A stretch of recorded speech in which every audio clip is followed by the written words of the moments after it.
Hello, I'm Charles Brock, and I'm a Highland Woodworker. Let's see what we have in store for you today. This time on the Highland Woodworker, introducing our Moment with a Master series.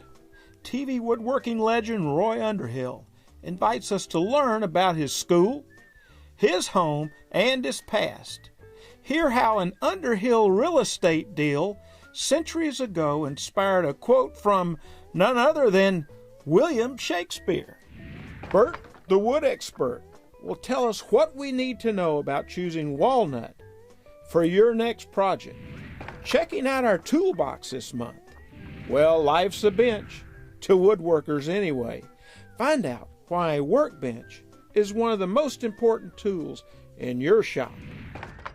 Birth of a bit. We're profiling one of America's largest router bit companies. Hear how this homegrown operation went from the bottom of the basement to the top of its industry. Then, would you like to put some pop in your project? Make it a masterpiece. Find out how in the Big Finish. All of this and more on this episode of the Highland Woodworker.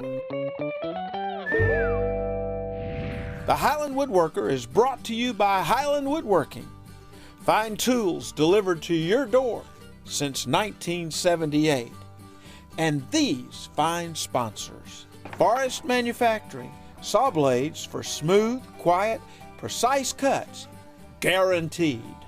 Whiteside Machine Company, top quality, industrial grade, American made. Masterpiece Wood Finishes, helping you build beautiful furniture. Peach State Lumber Products, your source for high-grade hardwoods. JDS, leaders in air filtration, dust collection, and woodworking machinery. Ricon Power Tools, tools designed by woodworkers. Gorilla Glue, for the toughest jobs on planet Earth. I'm at Highland Woodworking in Atlanta, Georgia. This is like Disneyland for a woodworker. They've got all the tools and classes and a great staff to help you with your next project.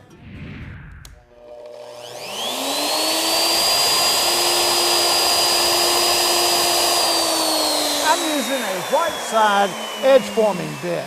I've always used Whiteside, and Fine Woodworking magazine has selected them twice as best overall and best value. Let's go to Whiteside Machine Company and find out how they make the great American router bit. My name is Clark Whiteside with Whiteside Machine Company here in Claremont, North Carolina. I guess when you talk about a homegrown business, this is a homegrown business in the truest sense of the word. This business originally started in 1970 in the basement of our home. My dad, Bill Whiteside, started the business as a one-man shop. It wasn't long before his brother joined the business, Mike Whiteside.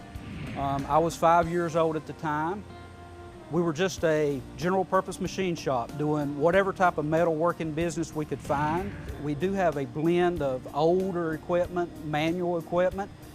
We find that in a lot of cases that's the best way of doing it. Each manufacturing step that the product goes through, each time it's handled, is an opportunity for each person, each employee here to make sure the bit's as good as it can be. We do take a lot of pride in our workmanship here, just like the woodworkers at home. You're proud of the pieces you make, you want it to turn out right, and I think that's one of the values of this company. I'm with Todd Reese, and Todd Reese is the plant manager at Whiteside Machine Company. And Todd, we're standing in front of a bunch of material. What is this? This is bar stock. This is some of the flat stock we use. Over here is some of the round stock that we use. And this is all used in our manufacturing process for the bits. We bring the raw stock into the CNC lathes. We'll program the CNC lathe for the shape that we need. The machine will turn that shape into the tool and cut it off. So the parts come out basically turned to the shape that we need and the length that we need. We're over here at a CNC machine, and we're going to take the next step. What's Paul going to be doing here? Well, what Paul will do is he'll take the blanks that after it came off the CNC lathe, he will program the machine to make the correct cuts, and what he actually will do is remove a lot of the bulk of the steel, as you can see, He will mill a pocket for the carbide to fit into, which this is a piece of carbide that we'll use, and it will end up fitting in the pocket just like this. Well, right now we're at the brazing step in the process of making this bit. What she's doing is she's taking carbide and she's going to actually affix that carbide to the tool and line it up on the back side, so your carbide's going to fit on there, and then we'll go back and grind all this material away to get the proper form on the tool. She heats the tool up to about 1200 degrees to get that solder to melt in there to bond the carbide to the steel. You get this bit out in the field, it's spinning at 18,000 RPM, so we inspect the braze on these tools 100% to make sure we have no voids between the carbide and the steel itself. Todd, how do you grind one of these bits so that it's so precise? Well, what we do is, these are some bits that put a slot in a piece of wood. And what he'll do is these bits will come in after they've been ran on another machine, and he has to grind the back side of the carbide to get clearance on it, so it will cut through the wood freely. And that's each grind that he's doing is on the back side of the head, on the shank side.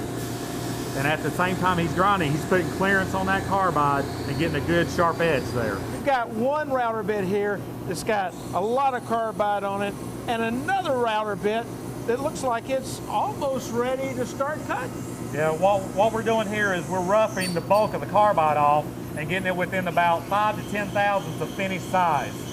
What Jamie does is sets the machine up, he looks at the print, sees what it needs to be ran at, he'll run the tool over there, adjust the machine on size, and then he will gradually work that carbide off the tool. Now, you were telling me that all the straight tools come to this gentleman or one of several others. What we do at this station is we finish grinding tools. We'll take it after it went through the roughing process to where it was 5 to 10 thousandths oversized, and we will bring the tool to these machines, and they will finish grind the tool with a fine grit wheel, so you get a good sharp cutting edge down to the proper size, which is plus or minus a few thousandths. So they are constantly measuring this tool to make sure it stays on size, because it is the final step in the process.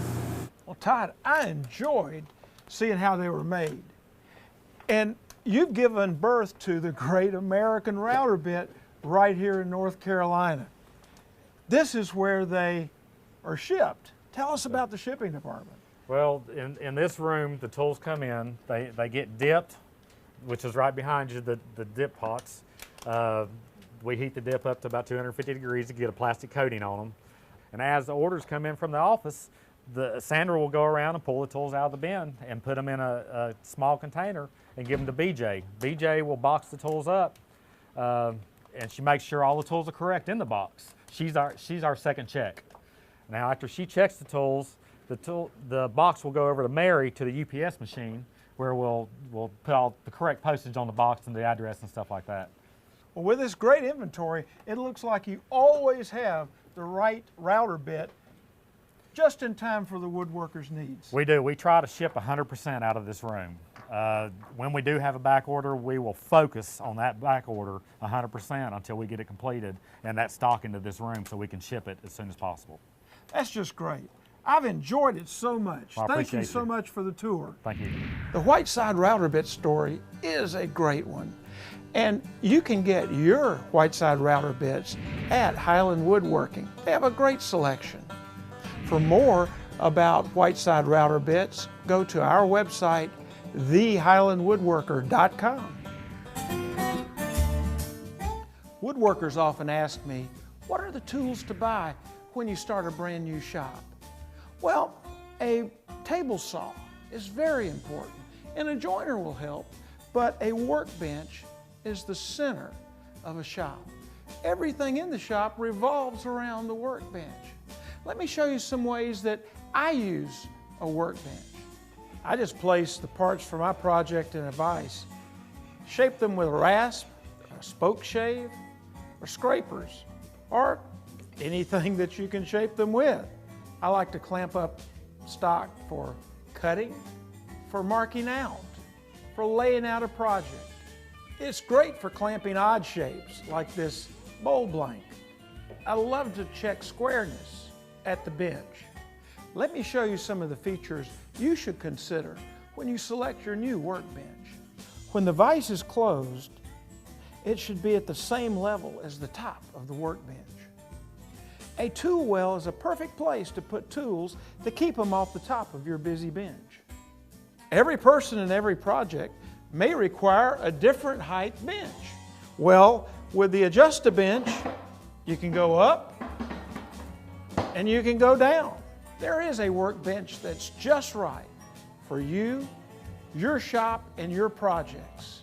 Whether it's a round dog bench or a square dog bench. Whether it's got a shoulder vise or no vise. You'll find the bench that's right for you at Highland Woodworking. I'm in the wood room at Highland Woodworking. I'm thinking about choosing walnut for my next project. Let's go talk to Bert, the wood expert at Peach State Lumber, and he'll tell me all I need to know about using this great wood. I'm Bert Scarborough from Kennesaw, Georgia, and I am a Highland Woodworker. Now, my father-in-law and mother-in-law, Perry and Betsy, they started this place, and I started working here, and I started, sweeping the floors and driving a forklift and working in the planer just as a summer job. But I really came to enjoy it. I enjoyed lumber. I've always enjoyed building things around the house, fixing things.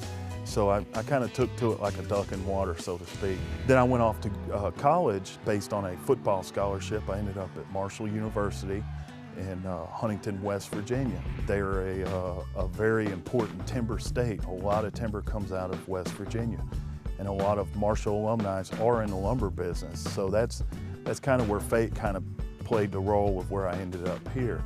While I was in college, I was a business management major, and I was hoping for an NFL career, which didn't quite work out the way I wanted, but it worked out for the best. And me and my wife got married. And my father-in-law now asked me kind of what I planned to do, and I said, well, I like working in the lumber yard and, like to take that a little further. He encouraged me to go to the NHLA grading school in Memphis, Tennessee. And it really helps to know the grade. When we buy lumber from a sawmill, we don't really get to see the boards before we buy them. And in the lumber business, so much lumber is bought just over the phone with a handshake. So there's a real sense of trust in the lumber industry, and there's a set of guidelines, NHLA grading rules, which having a thorough understanding of them, or at least a very basic knowledge, can help avoid a lot of misunderstandings in the lumber business. And you also know what you're buying. When I buy a unit of FAS lumber, I know what to expect when it shows up here. Bert, when a customer comes in with his project, how does he know which walnut board to buy? That's a great question. The first thing that should happen is they should get with one of our sales staff and inform them of what thickness they're looking for. Either the finish thickness and the rough thickness is very important. You could start with 4/4, which could end up being 3/4 of an inch thick, or you can go all the way up to 3 3/4, which comes out of 16/4 thickness. All right, so a quarter, if you have 4/4, that's 1 inch? That's 1 inch in the rough. That means every board in that unit, it's going to be 1 inch thick in the rough. Now, if you're buying 4/4 lumber, it's going to be very difficult to finish at 1 inch thick. So the good rule of thumb is you want to take approximately 1/4 off your rough size to end up with your finish size. So if you're finishing at 3/4 of an inch thick, you want to start with 4/4 lumber, which is 1 inch thick in the rough. Well, that's great to know. Now, I've heard that there's FAS, there are common boards. How do you know which one you need for your project? Well, it comes down to the size of your project. If you're doing a rocking chair, so to speak, and you can use smaller, narrower, shorter pieces to build your finished project, a good place to start is a common grade. It's a real money saver in the fact that it's quite a bit cheaper, and it also has more figure or movement in the grain, which adds to the finished piece of furniture. Now, if you're doing a room full of long pieces of crown molding and need long, straight, clear pieces, you're probably not going to be able to get that out of the common grade. You're going to have to go up to the highest grade, which is FAS. Which one of these is common? This unit right here, this is 8/4, 2 inches thick in the rough, one common walnut. And one of the differences you can see right away is the widths of the boards. They're a little narrower, and you also have some more defects in them. But it allows a lot of usable pieces of wood that are between 3-4 inches wide and 3-4 feet long. You do have a higher waste factor when you use this, but it saves quite a bit of money in the end use. And this is in the rough right now, and when you surface it up, one of the things when you start to look at lumber, you got to kind of look past all the dirt, the grading marks, all that will clean up. And rough lumber is really the way to start when you're building a project, because you can, it gives you a lot more options. I've got a whole warehouse full of rough lumber like this that anyone can go through and find the boards they want. What's so special about walnut? Walnut, it's really just the history of the walnut tree. It's known as the king of the forest, and it's also known as the aristocratic wood. It's very valuable in both lumber and veneer. Walnut is probably the most difficult wood to pick out. It is more inconsistent than any other species of wood. And that doesn't have to do with what mill it came from or anything like that. It is the way the trees grow.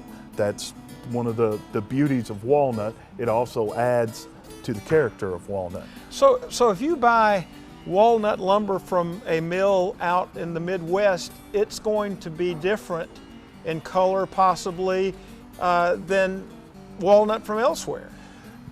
That's a good point. Walnut, generally trees grow in certain regions of the country or world better in one region than in the other. Walnut, some of the best walnut in the world, stretches from a little area from about Nebraska over to Pennsylvania. The soil conditions are right, the temperature, the climate, and it really produces the most consistent grade of walnut, color-wise and growth-wise, anywhere in the world. Here you've got some walnut that is not a finished board. Tell us about these. What are these? These are what we like to call live sawn slabs, and live sawn meaning they leave the whole bark. They just slab a log.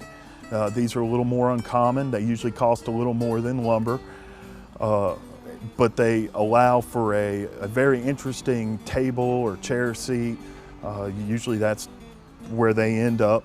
They're also unsteamed, where this is steamed. The unsteam allows more purple and red hues. It's a little more of a contrast than the steamed walnut, and they steam walnut to get rid of those natural purple and red hues that occur in the walnut. The unsteamed boards are very unique. They're harder to find. They have to come from smaller sawmills that generally specialize in them. To learn more about Peach State Lumber, go to our website at thehighlandwoodworker.com. Still ahead, a moment with a master. He has starred in his own television show for more than 30 years. Woodwright Roy Underhill talks about how it all got started. Then, we'll wind things up with the big finish. See how a new product can turn your project into a masterpiece. That's coming up right after this. You're watching the Highland Woodworker. Behind that garage door lies a kingdom, a place where all that's wrong and broken can be fixed. Armed with Gorilla Glue, imagination, and some elbow grease, there's nothing that can't be built, created, or repaired. Your kingdom awaits. Gorilla. For the toughest jobs on planet Earth, visit GorillaGlue.com.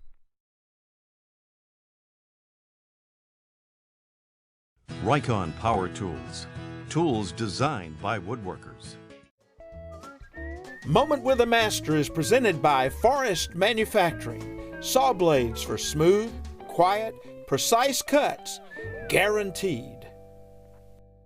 Roy Underhill. He makes the complex look simple.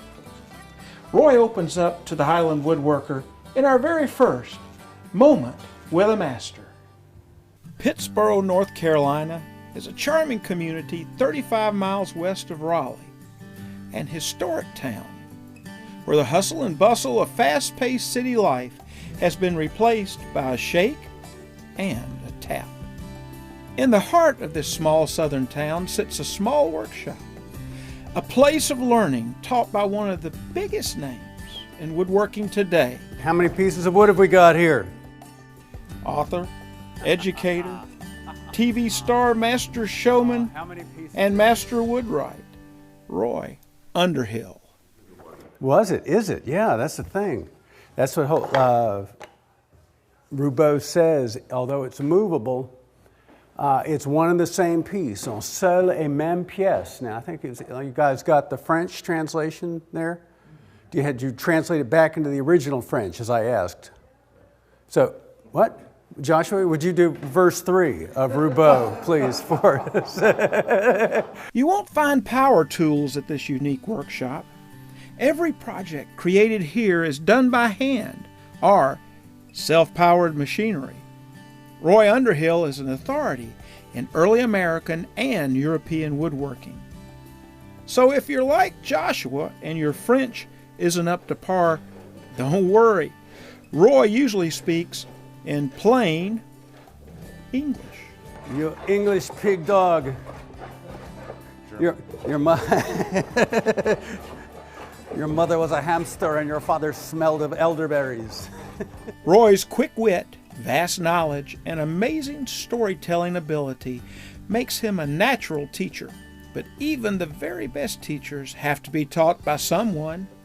Roy didn't have to look far. You could say being right is in his blood. See, I'm a TV woodworker, and I learned the trade from my great uncle because he went back. He was a radio woodworker.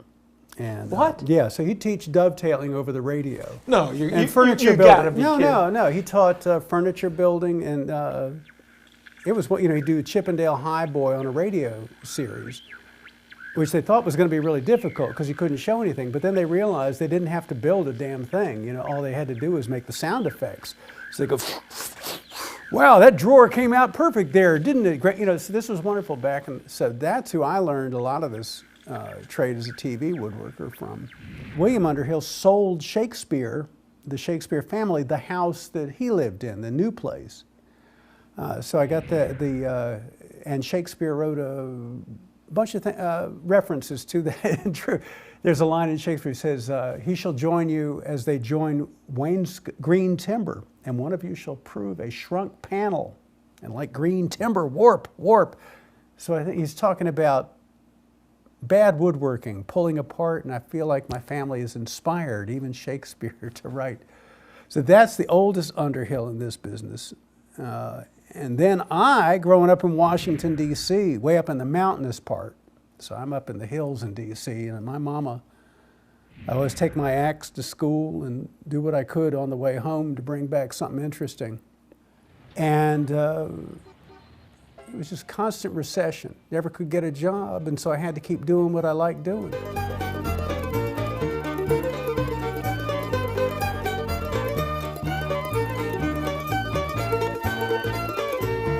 The Woodwright shop on PBS is Roy's own masterpiece theater. He spends a half hour teaching and learning from some of the most notable names in woodworking. His show has been on the air for more than 30 years. Hey, hello again. Welcome back to the Woodwright Shop. I'm Roy Underhill. Roy recalls the day when he walked into the North Carolina public television station with more than just an idea in his head.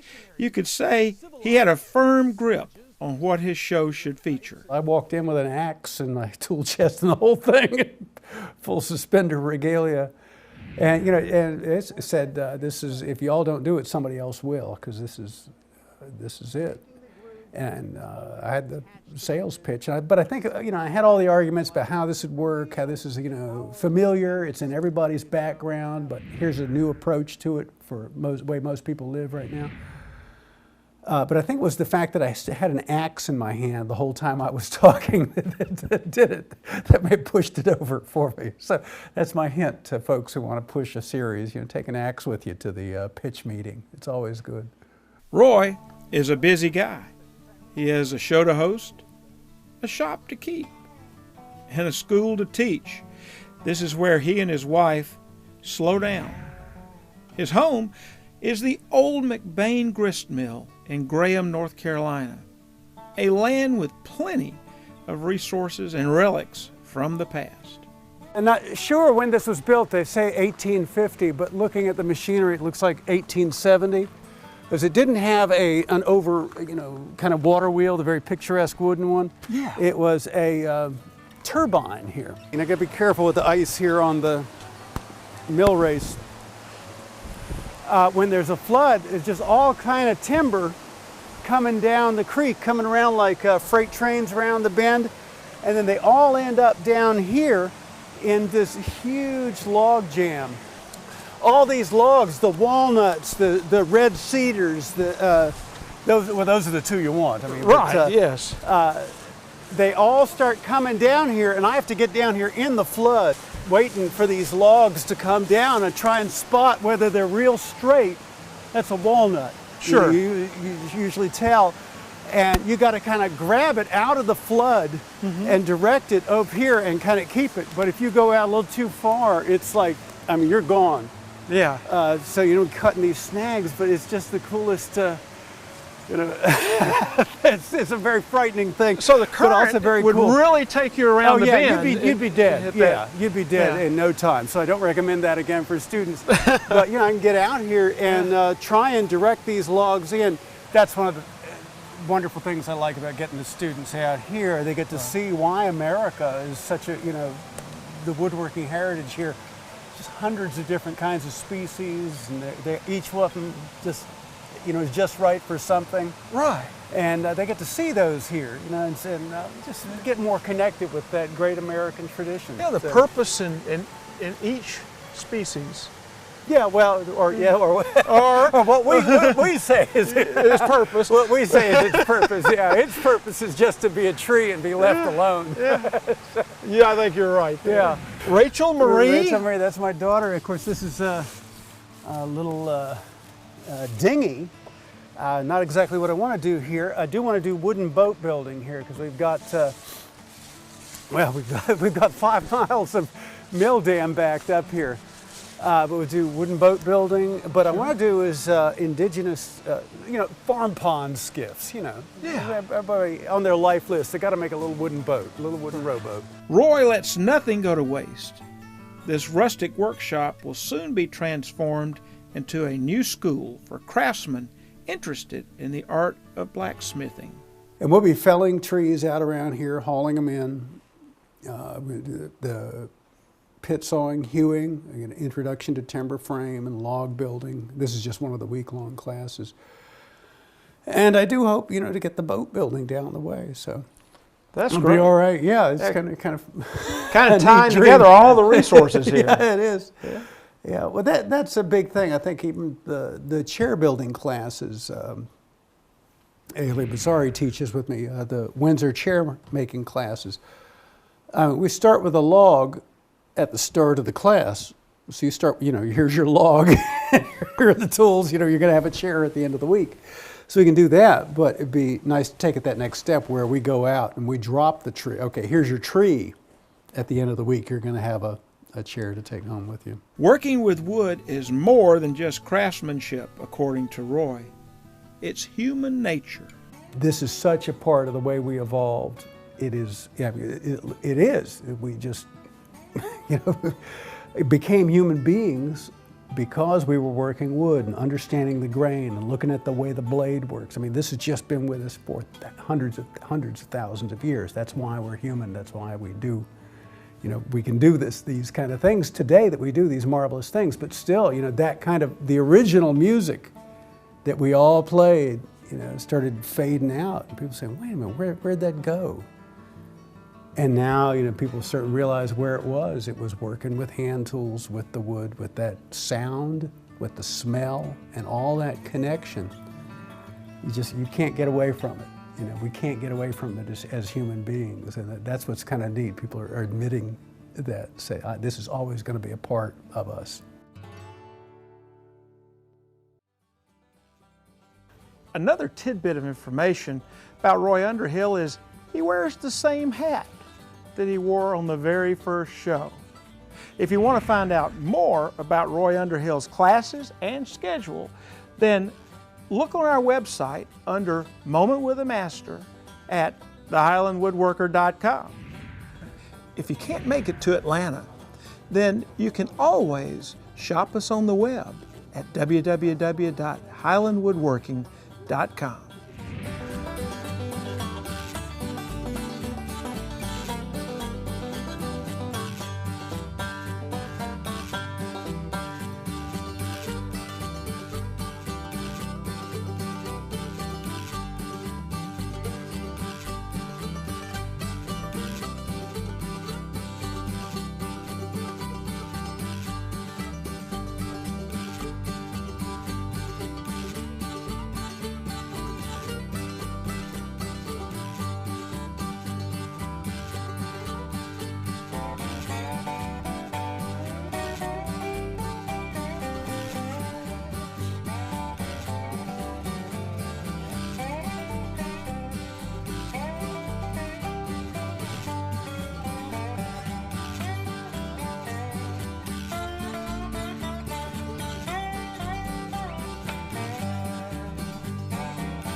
I'm standing here at Highland Woodworking's finishing department. There's so many to choose from. Let's go to my workshop and we'll try one out and see how it works. Hey Chuck, this is a beautiful chair. I just love the flowing lines and the beautiful luster. Well, thank you so much. Kurt, this is Kurt Gerald. Kurt is an owner of Newco Industrial Services. Kurt was in one of my very first classes and we struck up a friendship, and through the years we have worked on a brand new finish, one that will help every woodworker finish their project so that it's so nice to look at, so nice to touch. You know, Chuck, when I was one of your students, I realized I was going to have 200 or 300 hours in this chair. And there's so many finishes out there on the market. I really didn't know what kind of finish to choose or which finish to choose to make sure I wound up with a beautiful piece of furniture. When you put all that work into it, you really want something that's almost foolproof, but is going to protect the furniture. Right. And be easily renewed when there's a scratch or whatever. So I love an oil and wax finish, of course, for everything except the tabletop. Right. And in this case, we've got a 3-step finish. It starts out with a base coat.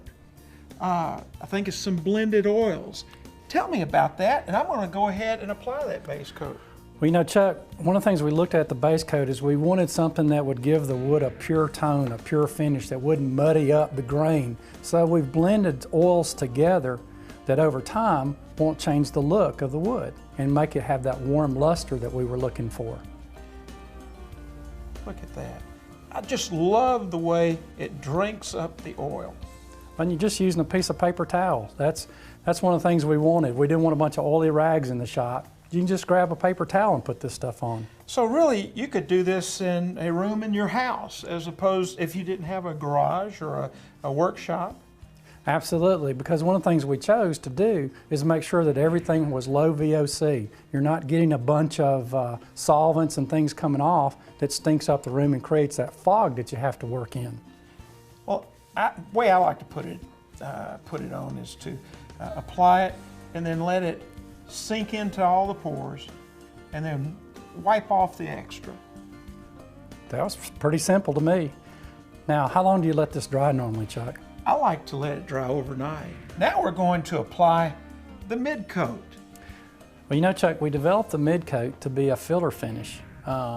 It's designed to fill the pores. There's a blend of oils and waxes that allow you to build and fill the pores, but you still don't lose the grain and it doesn't become a muddy looking piece of wood. I really like the way it builds up. The blend of waxes with these oils really fills up the pores, and I like to apply kind of a thin coat, wipe off a little bit of the excess, and you want to do this several times. The third step is a wax top coat. Tell me about what's in this wax. Well, we blended several different waxes together so that we can get the good filling properties that we're looking for and the right kind of warm luster. And also it's renewable, so the normal wear and tear that you get on the finish can be repaired at any time and very easily. You know, I love just to put it on with my finger and to rub it out, heat it up real good, nice thin coats, build it up, and you can finally get that deep, deep luster that woodworkers are so proud of with that piece of furniture. Now it's time for the big finish. Earlier in the show, Bert the Wood Expert at Peach State Lumber told us what we needed to know about walnut. It makes a great project and it goes with any decor. Thank you so much, Kurt Gerald. Chuck, thank you for applying our 3-step finish to this beautiful music stool. Well, if you want to find out more about Masterpiece Wood Finish and about Peach State Lumber, go to our website, thehighlandwoodworker.com, and you can find out everything you need to know. Highland Woodworkers are found all over the world. Email a picture of you and your woodworking project along with your name and where you live to picture@thehighlandwoodworker.com, and we will include it on a future show. Improve your woodworking experience. Sign up for Wood News Online, a monthly newsletter showcasing the latest news, tips, and classes Highland Woodworking has to offer. By signing up, you'll receive the latest episode of The Highland Woodworker, special store promotions, and Wood News Online delivered straight to your inbox. Sign up today. Thank you for joining us on The Highland Woodworker. If you'd like to keep up with us, then go to thehighlandwoodworker.com. And yes, we're doing that social networking thing, Facebook and Twitter. So until next time, I'm Charles Brock, and I'm a Highland Woodworker. The Highland Woodworker was brought to you by Highland Woodworking. Fine tools delivered to your door since 1978. And these fine sponsors: Forest Manufacturing, saw blades for smooth, quiet, precise cuts, guaranteed. Whiteside Machine Company, top quality, industrial grade, American made. Masterpiece Wood Finishes, helping you build beautiful furniture. Peach State Lumber Products, your source for high-grade hardwoods. JDS, leaders in air filtration, dust collection, and woodworking machinery. Rikon Power Tools, tools designed by woodworkers. Gorilla Glue, for the toughest jobs on planet Earth.